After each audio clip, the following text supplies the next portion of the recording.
પરિસરમાં દારૂ પાર્ટીની આશંકા સેવાઈ રહી છે। ગારિયાધાર રોડ પર ડ્રેનેજ વિભાગના પરિસરમાં દારૂ પાર્ટી કર્યાની શક્યતા છે। જેટિંગ મશીનના વાહનમાં દારૂનો ભરેલો ગ્લાસ જોવા મળ્યો। પરિસરમાંથી દારૂની ખાલી બોટલો પણ જોવા મળી। રજાના દિવસે કચેરીના પરિસરમાં દારૂની મહેફિલ માણી હોવાની શક્યતા જોવાઈ રહી છે। એક તરફ ભાવનગરમાં થયેલા લઠ્ઠાકાંડમાં મોતનો સિલસિલો હજુ થંભ્યો નથી અને તપાસનો દોર ચાલુ છે, ત્યાં બીજી તરફ ભાવનગરના પાલીતાણામાં સરકારી કચેરીના પરિસરમાં દારૂની મહેફિલ જામી હોય તેવા દ્રશ્યો સામે આવ્યા છે।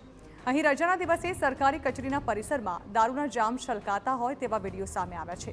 ત્યારે સવાલ એ થાય છે કે સરકારી કચેરી પરિસરમાં છુપાઈને કોણ આ રીતે દારૂ પીવે છે? શું અહીં તેમને કોઈ રોકનારું નથી કે આ રીતે તેઓ છાકટા થઈને દારૂ પાર્ટી કરે છે? આ અંગે વધુ માહિતી સંવાદદાતા અજીત ગઢવી આપી રહ્યા છે। અજીત, હજી ભાવનગર લઠ્ઠાકાંડનો મુદ્દો જે છે તે શમ્યો નથી અને ત્યાં બીજી તરફ સરેઆમ એ પણ સરકારી કચેરીની બહાર આ રીતે દારૂ પાર્ટી માણી હોય તે પ્રકારના દ્રશ્યો સામે આવી રહ્યા છે। જણાવવા માંગીશું મામલો શું હતો? આ મામલે કોઈ કાર્યવાહી કરાઈ કે નહીં? જી, વાત કરવામાં આવે તો ભાવનગરની અંદર આટલી મોટી લઠ્ઠાકાંડ સર્જાઈ ગયો છે। 13 વ્યક્તિના મોત થઈ ચૂક્યા છે।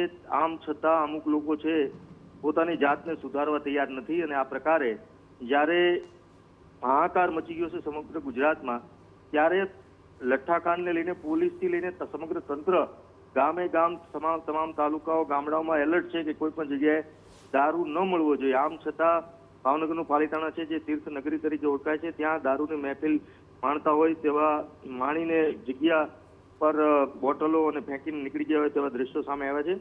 ભાવનગરની જે ગારિયાધાર રોડ પર જે પાલીતાણાની જે છે તે નગરપાલિકાની જે ડ્રેનેજ વિભાગના જે વસ્તુઓ પડી છે, સામાન પડ્યો છે, ત્યાં એક વેનની અંદર આ લોકોએ દારૂ પીધો હોય તેવું લાગી રહ્યું છે અને કોઈ વ્યક્તિ વિડીયો ઉતારવા જતા તમામ લોકો નાસી ગયા હતા એવું પણ અમને જાણવા મળ્યું છે। સ્થળ પર દારૂની અલગ અલગ ખાલી બોટલો પણ જોવા મળી છે।